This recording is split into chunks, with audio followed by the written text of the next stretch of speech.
Ready start.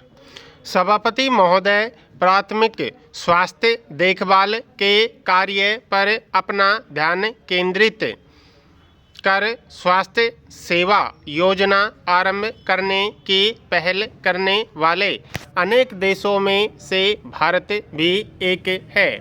स्वतंत्र भारत में स्वास्थ्य सेवा प्रणाली की आधारशिला भोरे समिति ने रखी थी, जिससे पूर्व अलमा-अता घोषणा पत्र 3 दशकों तक इस कार्य का आधार बना हुआ था। स्वतंत्रता के समय देश की स्वास्थ्य सेवाओं का मूल स्वरूप मुख्य रूप से नगरीय जीवन और चिकित्सा पर आधारित था, जो रोगी इन अस्पतालों तथा स्वास्थ्य केंद्रों पर आते थे। उनकी चिकित्सा मात्र उनका रोग ठीक करने के लिए की जाती थी।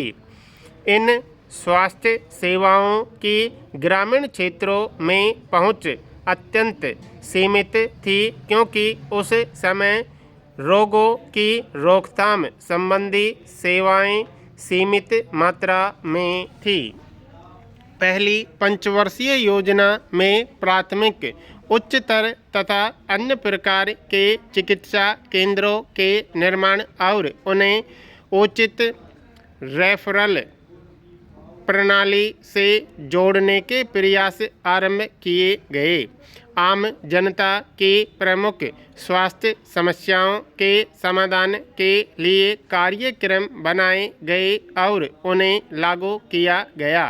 इन प्रयत्नों के परिणाम स्वरूप ज्ञात मृत्यु दर, जो 1951 में 27 थी, 1955 में घटकर 9 रह गई, लेकिन छूत की बीमारियों और पोषण की कमी से होने वाली बीमारियों की दर में कमी नहीं आई। इसके अलावा HIV जैसे संक्रामक अन्य कई तरह के रोगों के फैलने से अस्वस्थता दर बढ़ी। पिछली 9 योजना विधियों में पूरे देश के ग्रामीण प्राथमिकता स्वास्थ्य देखभाल के मूलभूत ढांचे का निर्माण किया गया। पर्याप्त मात्रा में उपकेंद्र तथा प्राथमिक चिकित्सा केंद्र बनाए गए हैं, जिससे 9वीं योजना के अंत तक राष्ट्रीय स्तर पर जो मानक इस बारे में बनाए गए थे वे पूरे हो जाएं।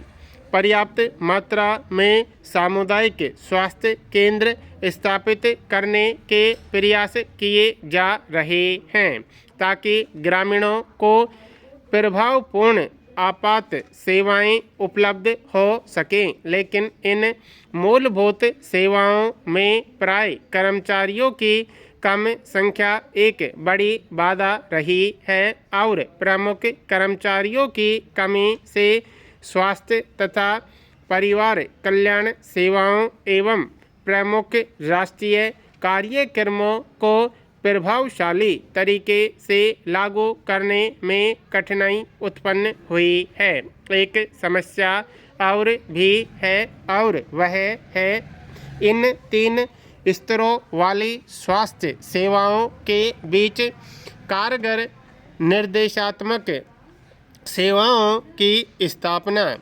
कर्मचारियों की संख्या को भी निर्धारित करने की आवश्यकता है।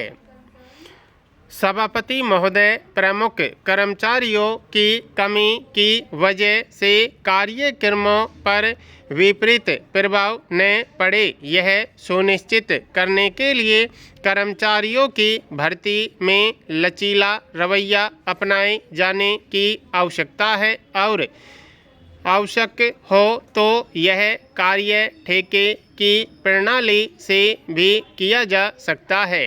1991 में इस बात का अनुमान लगाया गया था कि भारत की जनसंख्या का लगभग 30% हिस्सा शहरों में रहता है।